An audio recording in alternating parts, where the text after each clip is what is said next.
Olá pessoal, tudo bem? A paz do Senhor. Hoje eu gostaria de falar sobre a segunda parte da Grande Tribulação.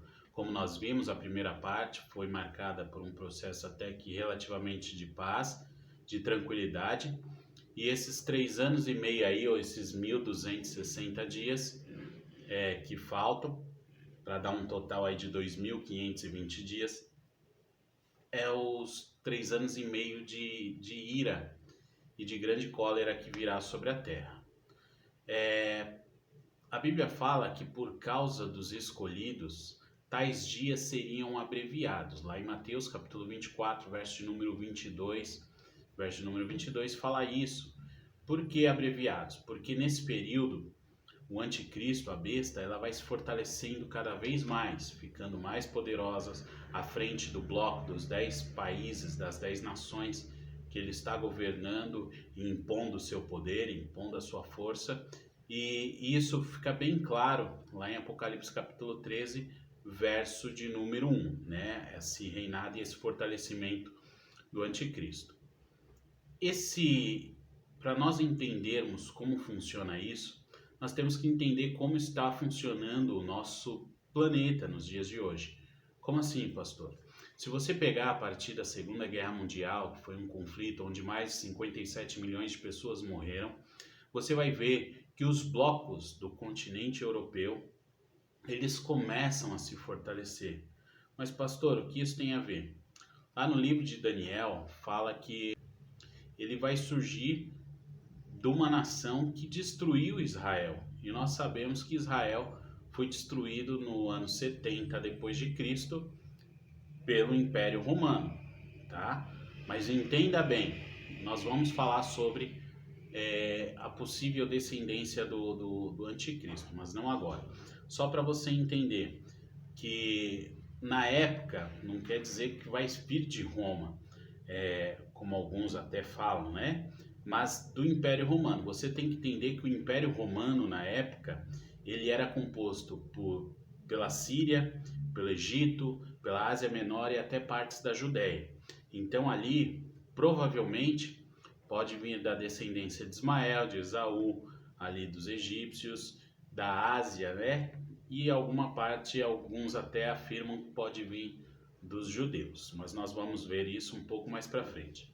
Mas voltando lá para 1948, quando um bloco econômico, uma ideia começa a surgir, onde os países europeus eles começam a formar uma união econômica, uma união política e posteriormente uma união monetária, tá?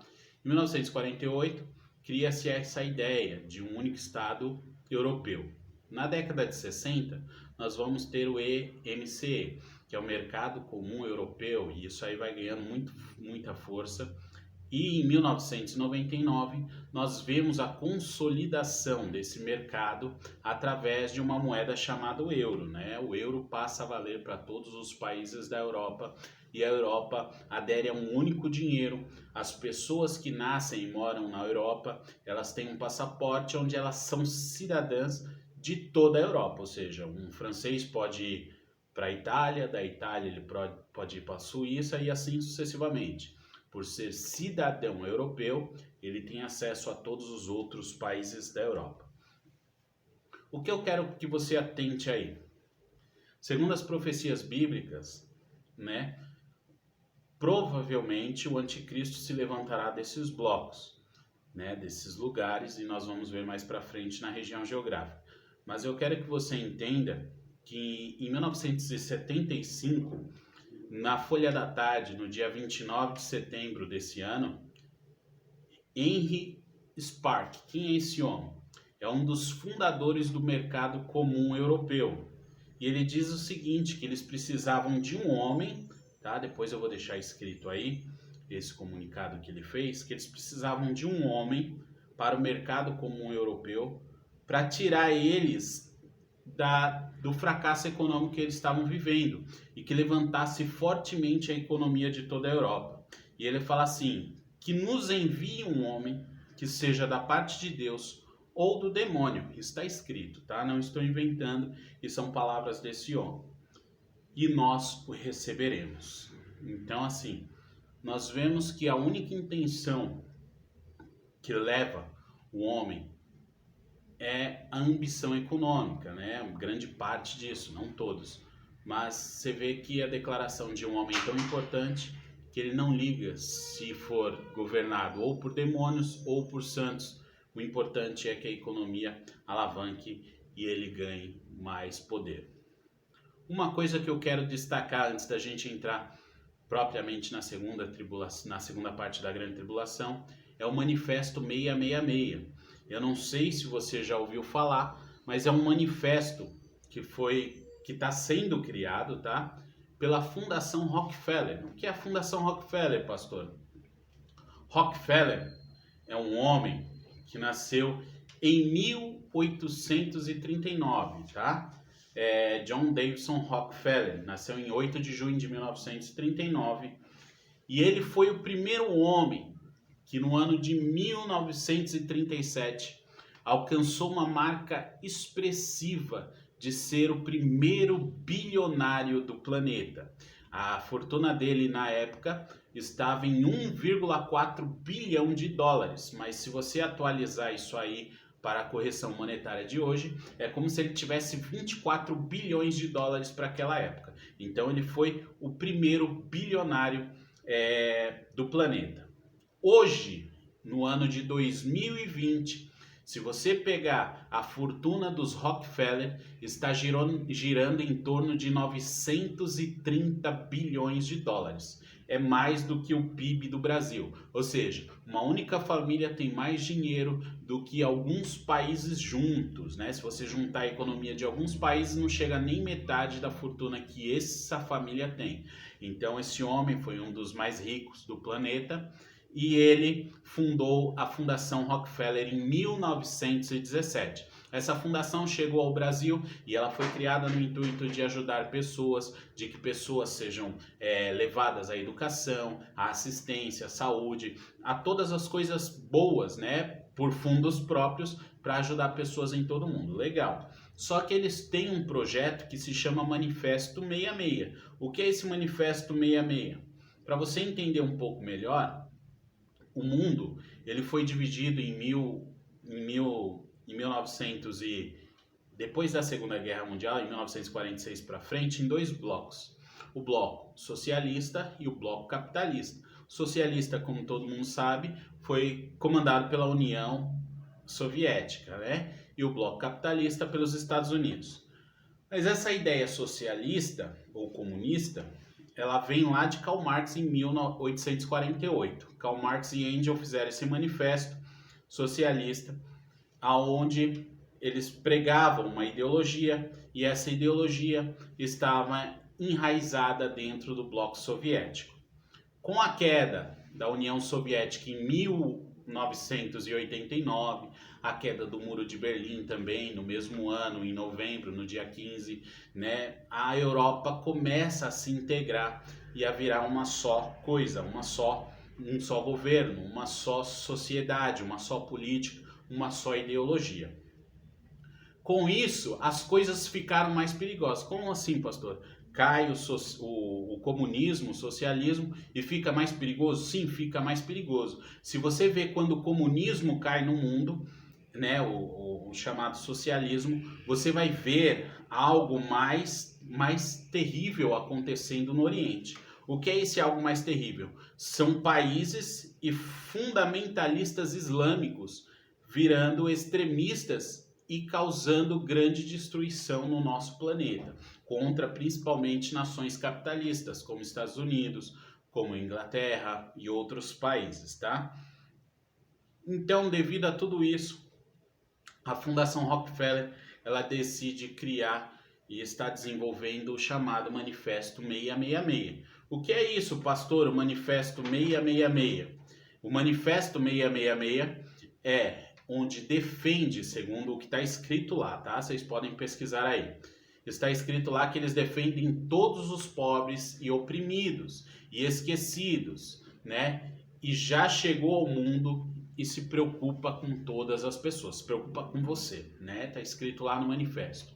Esse manifesto ainda aspira a presidência do mercado comum europeu e as bandeiras de justiça, com ideias grandiosas, e fala que ama toda a humanidade, ou seja, eles têm esse ideal de que o mercado comum europeu domine todo o mundo, que essa ideologia seja para todo o planeta e para toda a humanidade. Qual que é o principal objetivo desse manifesto? Combater a miséria, tá? A fome e a exploração que há no mundo. Segundo esse manifesto ainda, não haverá lugar no mundo que escape à sua resolução, a sua ideologia, a sua política e a sua força.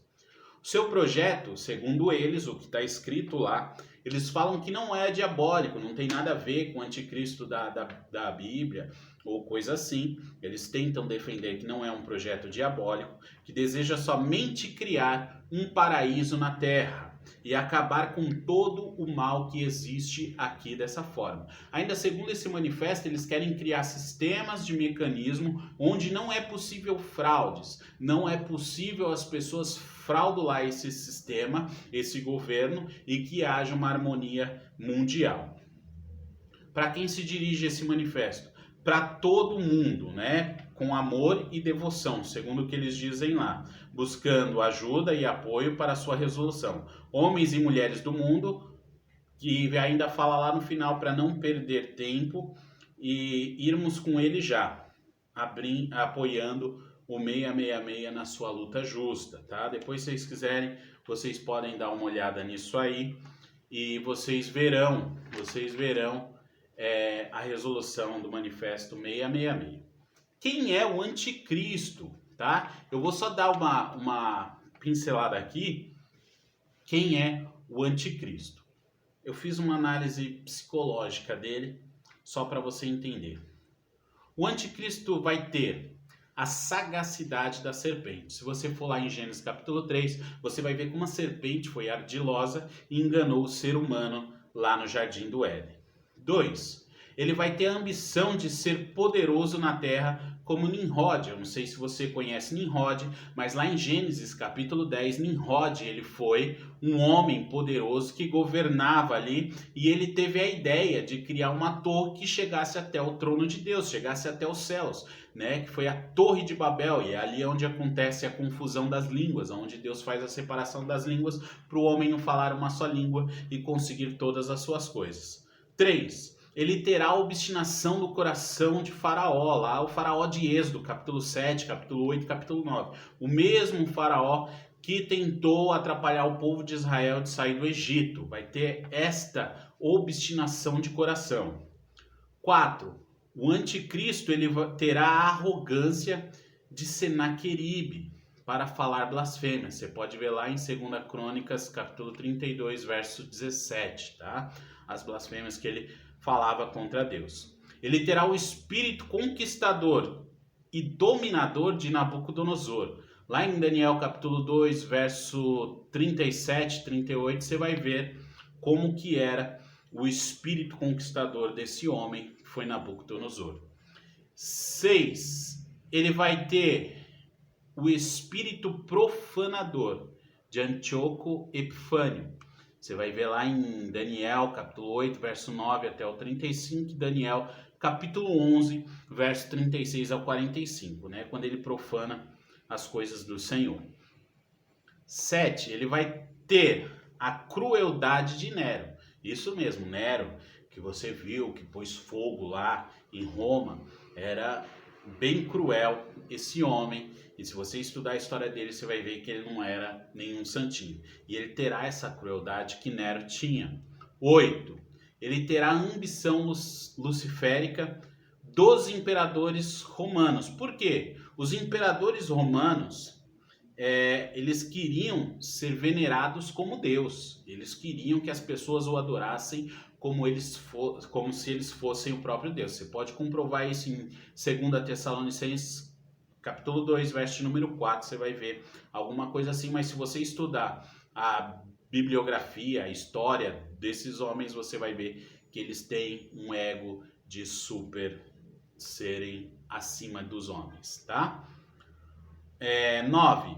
Eles terão a ideologia de extermínio de Hitler. Então, eles vão ter essa ideologia, né, de exterminar. Ele vai ter essa ideologia de exterminar as pessoas, assim como Hitler tinha, de querer ser o maior estrategista e exterminar o máximo de pessoas possíveis para que a sua raça crescesse. 10. Ele vai ter as ideias fascistas de Mussolini. Lá na Segunda Guerra Mundial, você pode estudar um pouquinho sobre Mussolini.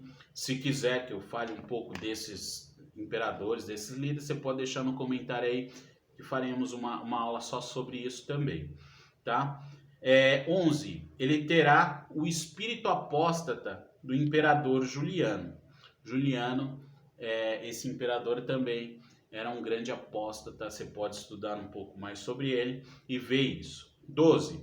Terá o destino traidor do filho da perdição. Quem é esse, pastor? O filho da perdição. Você vai ver lá em João, capítulo 17, verso de número 12, 2 Tessalonicenses 2:3, que é Judas, né? Ele vai ter esse destino de traidor do filho da perdição. E 13, para finalizar aqui, a sua personalidade é encarnada do próprio diabo, do próprio Satanás. Apocalipse capítulo 13, verso 2. Nós vamos ver na próxima aula qual a nacionalidade do anticristo e falarmos sobre a ira de Deus, né? Como vai acontecer a grande tribulação nos seus três anos e meios finais aí. Eu queria que você desse o seu like, acionasse aí o sininho, se inscrevesse no canal se você não é inscrito e deixe seu comentário aí, que nós estaremos respondendo. E um grande abraço e até uma próxima vez. Deus abençoe.